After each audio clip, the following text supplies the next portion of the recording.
Dadah jenis syabu bernilai 1.7 juta ringgit berjaya dirampas.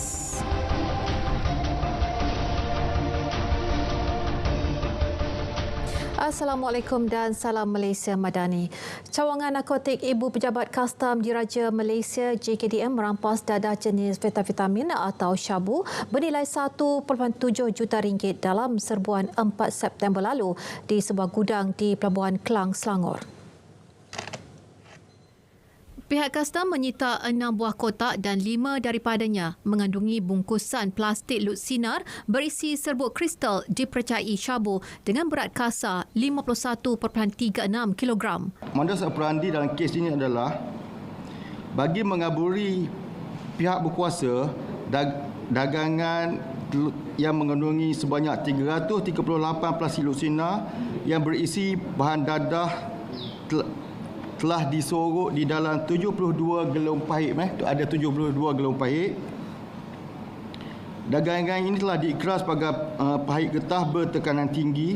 Beliau berkata demikian dalam sidang media rampasan JKDM di cawangan narkotik Ibu Pejabat JKDM Kampung Jijan Nilai. Rampasan berkenaan dipercayai akan dieksport ke Australia menggunakan laluan laut dengan pendaftaran maklumat syarikat palsu di dalam dokumen ekspor. Rampasan ini juga merupakan pertama kali ditemukan dalam gelung paip. Kes disiasat di bawah Seksyen 39B-1-A Akta Dadah Berbahaya 1952. Pejabat Kebajikan Masyarakat JKM Daerah Kemaman sudah mengesan ibu kandung atau waris kepada seorang bayi perempuan yang ditemukan 12 Julai lalu. Pegawai Kebajikan Masyarakat Daerah Kemaman Muhammad Fazli Ismail berkata bayi yang masih bertali pusat itu ditemui pekerja kedai berkenaan yang kemudiannya membuat laporan di Balai Polis Cukai. Bayi berumur 2 bulan itu kini berada di bawah jagaan JKM. Siasatan polis di setiap klinik kesihatan dan hospital bagi mencari rekod ibu mengandung masih giat dilakukan. Bayi seberat kira-kira 2 kilogram itu ditemui kira-kira pukul 7.50 pagi. Ketika ditemui, bayi berkenaan hanya dibalut dengan sehelai kain dalam keadaan menggigil kesejukan dan dihurungi semut. Orang ramai yang mempunyai maklumat mengenai ibu kandung atau waris bayi berkenaan boleh menghubungi pejabat Jabatan Kebajikan Masyarakat Daerah Kemaman di talian 0985916686. 30 keluarga di perkampungan Felda Neram 2 Kemaman Terengganu kini hidup dalam ketakutan berikutan kemunculan gajah liar. Kehadiran gajah liar sejak beberapa hari lalu itu turut merosakkan tanaman penduduk yang menjadi sumber rezeki mereka. Penduduk mendakwa kumpulan gajah liar itu dipercayai tersesat dari kawasan hutan berdekatan dan keluar mencari makanan di kawasan penempatan penduduk. Jadi sekarang ni dah tahu dah mari kat rumah tu bimbang lah juga malam kan. Malam-malam kita rasa bimbang juga tapi jadi tak tengok lagi ni dak rasa dia lah tapi kalau dah tengok dah dia mari sampai kat rumah tu kita pun rasa lah mula rasa cemas lah jugalah. Kadang tu malam-malam tu mana berjaga-jaga jugalah. Belakang rumah ada sejarah ni kalau mari sampai belakang ni. Ha. Kira buka pintu belakang tu nampak dah dia main. Ya. Memang nampak. Nampak ah. Ya. Nampak tu pukul apa?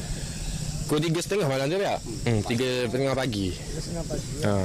Jadi bila tengok tu kau mana kita rasa? Siapa kejut pun ada ni ha. Memang biasa tengok dalam hutan jauh-jauh. Ni main belakang rumah buka ada dah ni. Pengarah Jabatan Perlindungan Hidupan Liar dan Taman Negara Perhilitan Terengganu, Loh Kian Song berkata telah mendapat makluman dan tindakan pemantauan sedang dilakukan. Langkah segera bagi menangani isu kegagalan tambakan projek tempatan banjir Lebuh Raya Pantai Timur 1 LPT1 telah diambil dengan menempatkan kaki tangan operasi sepanjang 24 jam di tempat kejadian. Setakat ini tiada pergerakan baharu direkodkan. Ketika ini, Annie Berhad serta pihak perunding sedang menjalankan kajian terperinci untuk mengenal pasti punca sebenar kejadian. Kerja-kerja pembaikan akan dilaksanakan segera setelah penyiasatan tapak secara menyeluruh selesai dilakukan. Berdasarkan siasatan awal, terdapat kejadian resapan air bawah tanah di tapak projek yang menyebabkan runtuhan cerun tambak di kawasan kerja-kerja tempatan banjir.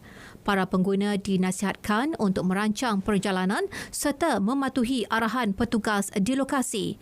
Bagi mendapatkan informasi tepat dan terkini, para pengguna disarankan untuk mengikuti saluran rasmi media sosial Annie Berhad. Untuk memberi jaminan pada semua rakyat, golongan minoriti, golongan yang terpinggir, golongan di pedalaman, bahawa setiap rakyat dan warga negara ini akan dipertahankan hak mereka. Ikuti mesyuarat khas penggal kedua Parlimen Malaysia ke-15 di Dewan Rakyat pada 11 hingga 19 September 2023 dan di Dewan Negara pada 20 hingga 26 September 2023 10 pagi sehingga 12 tengah hari di TV1 dan saluran berita.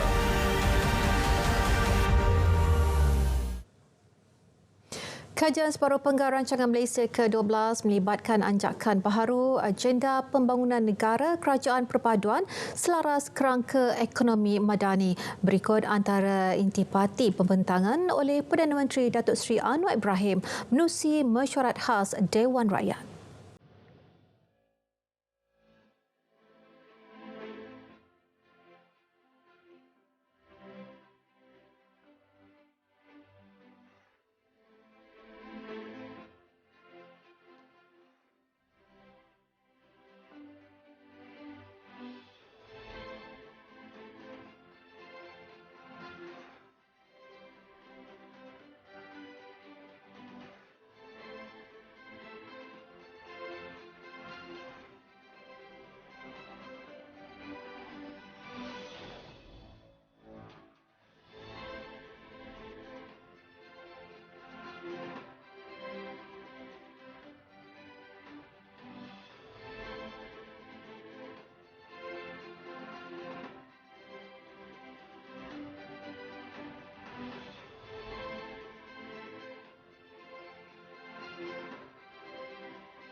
Fasa kedua kajian separuh penggal RM ke-12 akan distruktur mengikut 3 tumpuan utama bertemakan mampan, sejahtera dan berpendapatan tinggi. Ia akan ditunjangi 12 penegasan sebagai intipati utama. 3 tumpuan tersebut memperkukuh kemampanan, membangunkan masyarakat sejahtera dan menuju negara berpendapatan tinggi. 17 anjakan utama dan 17 inisiatif utama diperkenalkan bagi memastikan keberhasilan perkara yang disasarkan. InsyaAllah, KSP RMK12 ini akan terus memperkukuh agenda pembangunan negara dan rakyat ke arah mencapai matlamat ekonomi madani.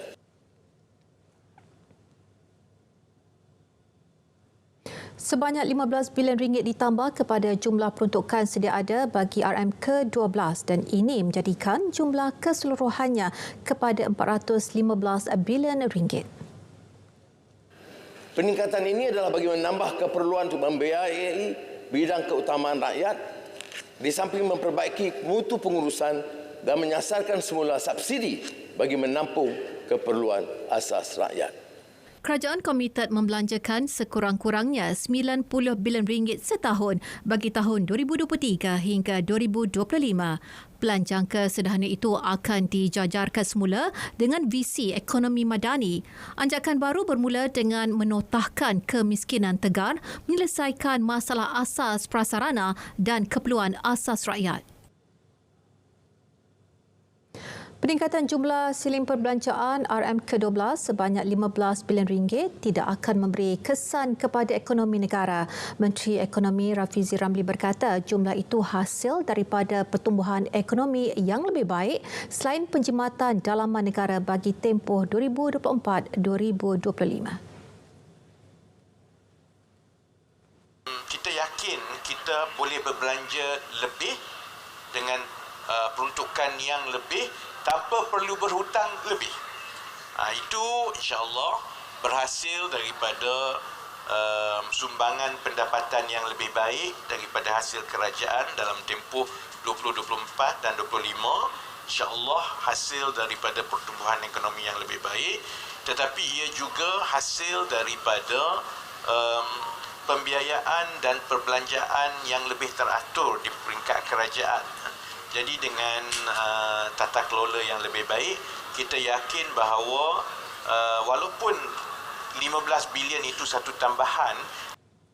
Meskipun terdapat peningkatan siling perbelanjaan, sasaran defisit 3.5% mampu dikekalkan menjelang 2025.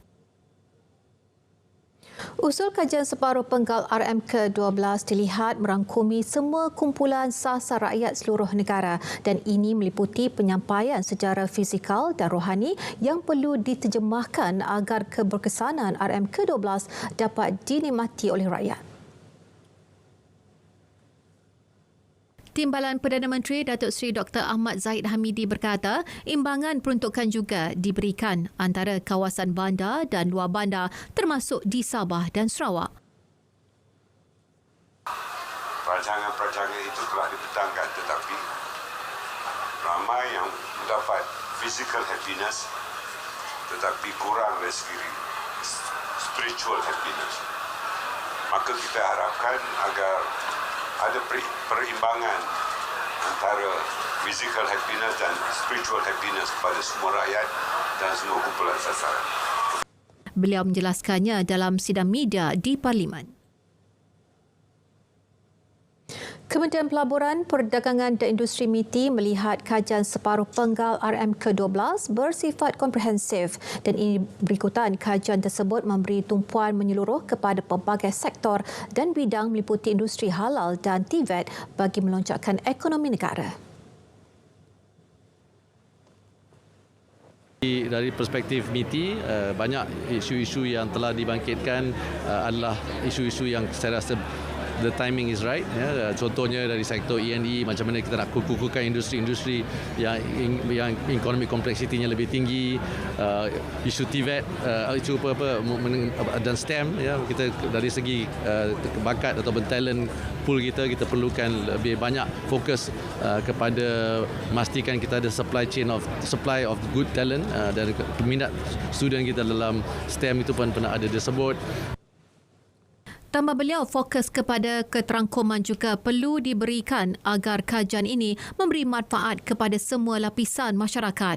MITI akan mendalami intipati kajian yang telah dibentangkan Perdana Menteri bagi memastikan pertumbuhan Malaysia terus berkembang. Industri halal negara dilihat berpotensi tinggi dan berupaya menarik lebih banyak pelaburan luar. Jelas Menteri Luar Negeri Datuk Seri Dr. Zamri Khadir, lonjakan dalam bidang berkenaan wajar diperkasa sebagai satu strategi baharu ekonomi negara. Ini dibuktikan menerusi siri lawatan Perdana Menteri ke negara seperti China dan Vietnam yang menyentuh kemahiran negara dalam pembengkan Islam.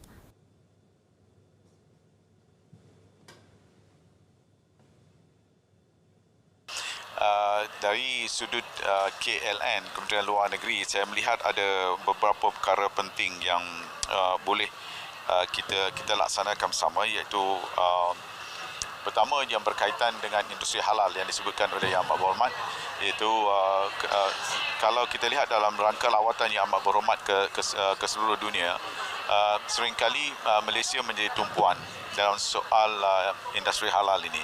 Malah banyak negara luar yang memohon kepakaran Malaysia. Lantaran itulah Yang Amat Berhormat Perdana Menteri telah pun mengarahkan supaya satu strategi penting hendaklah dibuat bagi menjadikan industri halal ini adalah satu bidang baru yang boleh Malaysia terokai. Beliau ditemui seusai pembentangan kajian separuh penggal Rancangan Malaysia ke-12 di Parlimen. 76 minit tanpa henti. 76 minutes non-stop.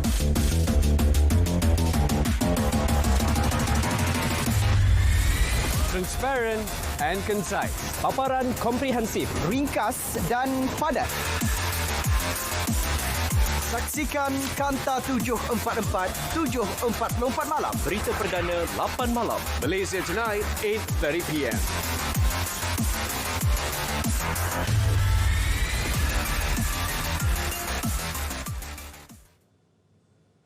Kembara kenali Borneo, rombongan Yang Pertuan Agong Al-Sultan Abdullah Riayatuddin Al-Mustafa Billah Shah dan Raja Pemaisuri Agong Tunku Azizah Aminah Maimunah Iskandaria melawat Rumah Panjang Raymond Plain di Bintulu, dan Yang Pertuan Agong menzahirkan rasa terharu atas sambutan yang cukup meriah dan penuh kemesraan.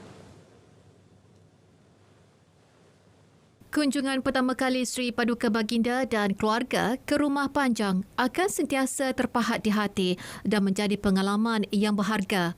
Ketibaan Baginda berdua disambut dengan persembahan tarian singa, ngajat iban, tarian kaum Melayu dan tarian orang Ulu. Yang di-Pertuan Agong turut menzahirkan rasa kagum Baginda terhadap konsep Rumah Panjang yang membolehkan pelbagai aktiviti diadakan secara beramai-ramai di sebuah rumah. Ketika di Rumah Panjang, Baginda berdua turut menyertai beberapa aktiviti, antaranya memancing udang di sungai berhampiran. Sementara itu, Tunku Azizah tidak melepaskan peluang menyediakan sendiri beberapa masakan. Esok, kembara kenali Borneo akan melawat sekitar Bandar Sibu sebelum meneruskan perjalanan ke Seri Aman pula. Usaha menerapkan nilai maqasid syariah dalam membentuk masyarakat madani yang berintegriti dan harmoni. Menurut Menteri di Jabatan Perdana Menteri Hal Ehwal Agama, Datuk Dr. Naim Mokhtar, maqasid syariah merupakan kerangka paduan strategik membangunkan Malaysia madani dengan cemerlang. Antara peranan dia ialah untuk memelihara akal contohnya, okey, memelihara jiwa contohnya, okey.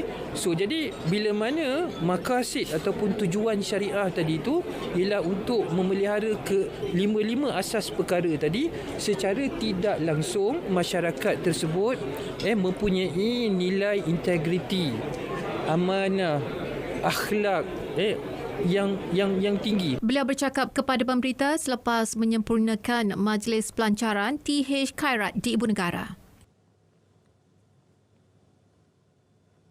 Sementara itu, Datuk Dr. Muhammad Naim mengesahkan premis nasi ayam klepot yang tular di media sosial baru-baru ini tidak memiliki sijil halal oleh Jabatan Kemajuan Islam Malaysia JAKIM. Umat beragama Islam di negara ini dinasihatkan supaya lebih berhati-hati dalam memilih premis makanan. Pemilik restoran tersebut adalah bukan pemegang sijil halal Malaysia yang dikeluarkan oleh mana-mana badan yang berautoriti. Makanan ni sangat penting sebab benda yang kita makan tu kalau tidak halal dia akan membentuk darah daging kita. Jadi lebih baiklah untuk kita lebih bersifat dan bersikap berhati-hati. Jelasnya umat Islam di negara ini harus melayari portal rasmi Halal Malaysia serta melakukan semakan melalui aplikasi telefon pintar Verify Halal untuk mengetahui produk dan premis makanan yang memiliki sijil pengesahan Halal Malaysia SPHM yang sah.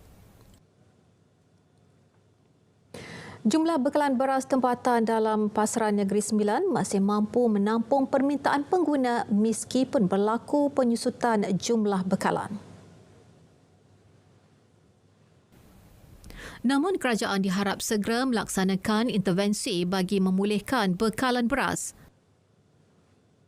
Kalau kita tengok isu ayam dengan telur dulu, pihak kerajaan pun ada ambil langkah daripada awal. So saya tengok untuk situasi beras ni, kita nampak kerajaan sekarang tengah jalankan program Smart SBB yang nak jadikan penuaian lebih efektif.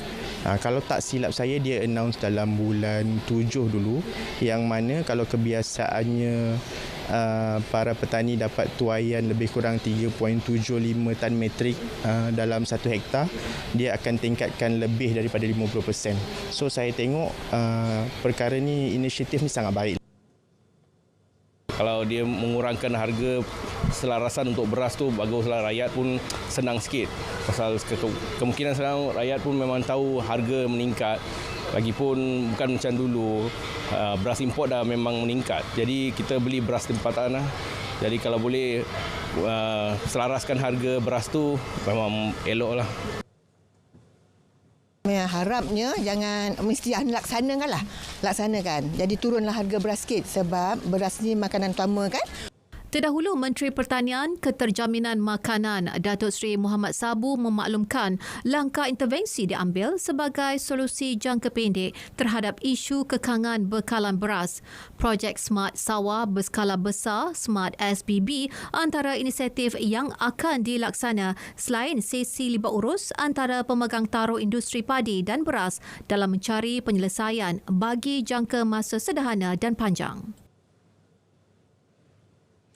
Sambutan Hari Malaysia ke-60 di Stadium Perpaduan Kuching Sabtu depan akan berkonsepkan 3 wilayah yang membangun bersama-sama membentuk Malaysia. Menteri Utiliti dan Telekomunikasi Sarawak Datuk Julahi Narawi selaku Menteri bertanggungjawab bagi sambutan perayaan Hari Malaysia 2023 berkata, keadaan negara yang harmoni pada hari ini juga akan dipaparkan semasa sambutan berkenaan. Jadi amat tepat sekali lah apabila dikatakan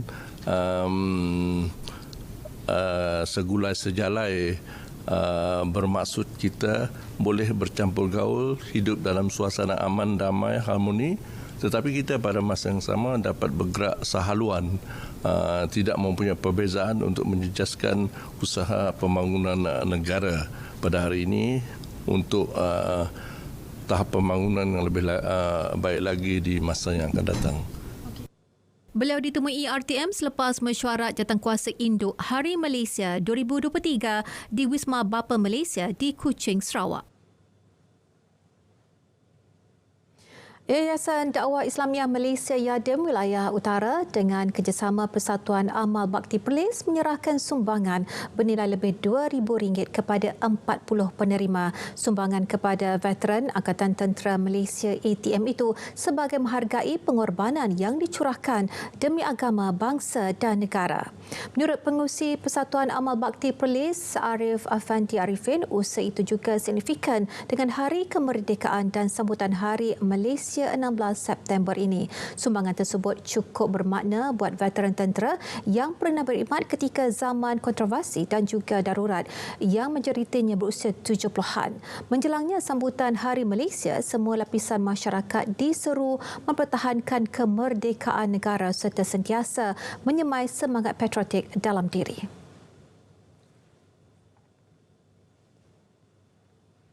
Pengukuhan perkongsian teknologi Malaysia Korea Selatan antara interparti perbincangan dalam pertemuan antara Yang di-Pertua Dewan Rakyat Tan Sri Johari Abdul dengan Speaker Parlimen Korea Selatan Kim Jin-yo. Tan Sri Johari optimis kerjasama itu juga dalam bidang berkenaan mampu memajukan kedua buah negara dan rantau Asia secara amnya. Dan turut dibincangkan kolaborasi Malaysia Korea Selatan dalam pertubuhan negara-negara Asia Tenggara ASEAN.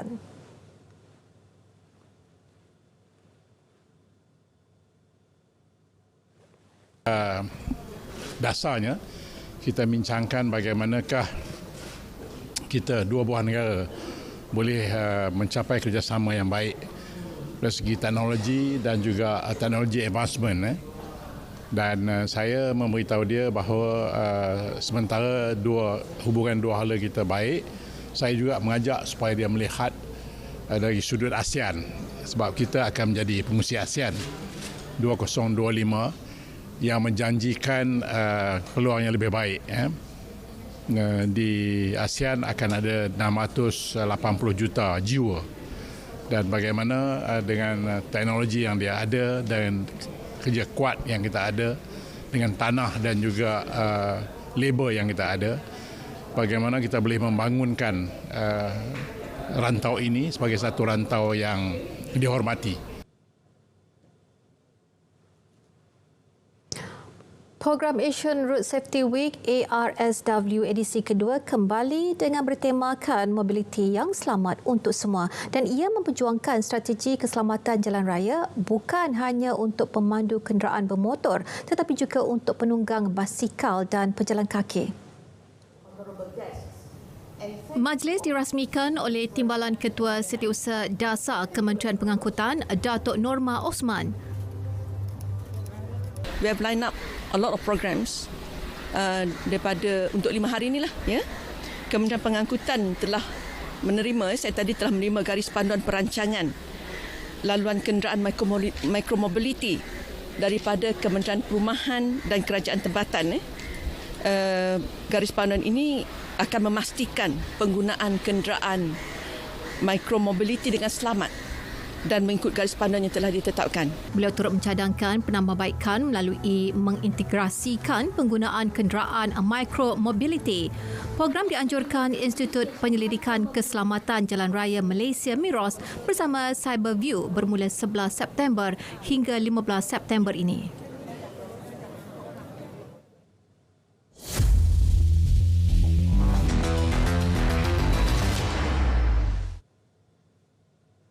Menjelang Sukan Asia Hangzhou 2022 di China, kontingen Malaysia mengambil pendekatan baru dengan mengumumkan sasaran 27 pingat di temasya berkenaan tanpa mendedahkan secara spesifik warna pingat. Perkara itu diumumkan oleh Ketua Kontingen CDM Kesukan Asia Hangzhou, Datuk Chong Kim Fat selepas majlis penyerahan jalur gemilang kontingen Malaysia Kesukan Asia dan Para Asia Hangzhou 2022. Menurut beliau, sasaran itu disandarkan pada 13 acara sukan termasuk akuatik terjun, badminton, berbasikal trek, hoki padang dan olahraga.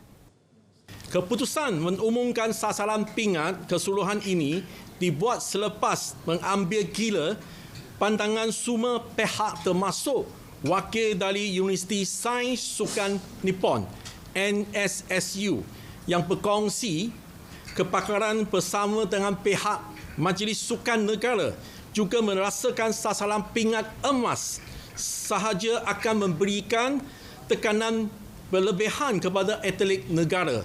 Ini kali pertama kontingen negara menggunakan pendekatan tidak mengumumkan sasaran pingat emas, sebaliknya menggunakan sasaran pingat keseluruhan. Seramai 289 atlet akan menyertai 22 acara sukan pada temasya yang akan membuka tirai pada 23 September. Majlis Olimpik Malaysia MOM optimis kontingen negara mampu mencapai sasaran 27 pingat yang telah ditetapkan. Setiausaha Agong Datuk Nazifuddin Najib, pendekatan sasaran baharu ini dapat mengurangkan tekanan atlet untuk mempamerkan aksi terbaik. I think for the contingent, based daripada bengkel yang kita dah buat dan perbincangan, 27 tu reasonable, something yang kita boleh achieve. Kita kena ingat yang 27 ni kita dah sampai tahap tu dan kita harap dengan kita buat keputusan ni atlet tak rasa pressure dan dia akan overachieve. Baik, berita tengah malam berakhir di sini. Malaysia Madani tekad perpaduan penuhi harapan. Yang itu, Assalamualaikum dan selamat malam.